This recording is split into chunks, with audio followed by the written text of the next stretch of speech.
I must have been 6 or 7 when I lived in Lebanon. The country was ravaged by war at the time, and murders were common and frequent. I remember during a particularly vicious era when the bombings rarely stopped.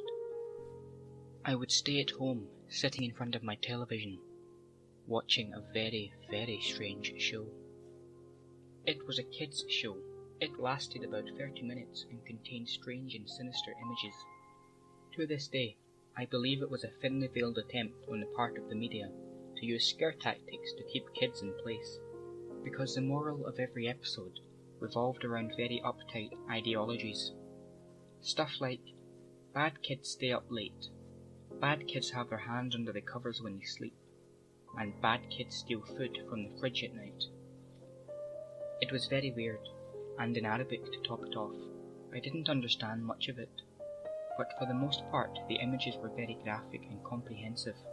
The thing that stuck with me the most, however, was the closing scene.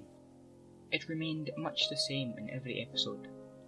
The camera would zoom in on an old, rusted, closed door. As it got closer to the door, strange and sometimes even agonizing screams would become more audible.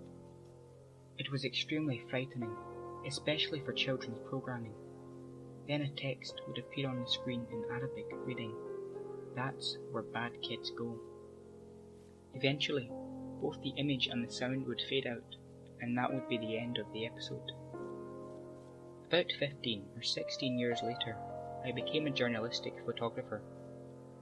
That show had been in my mind all my life, popping up in my thoughts sporadically. Eventually, I'd had enough, and decided to do some research. I finally managed to uncover the location of the studio where much of that channel's programming had been recorded.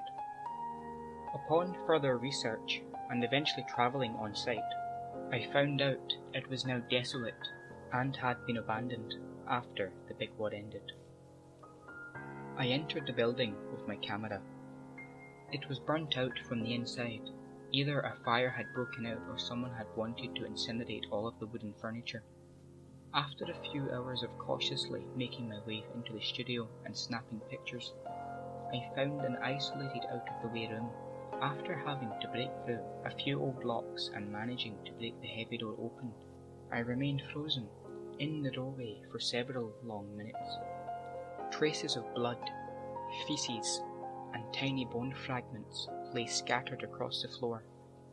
It was a small room, and an extremely morbid scene. What truly frightened me though, what made me turn away and never want to come back, was the bolted, caged microphone hanging from the roof in the middle of the room.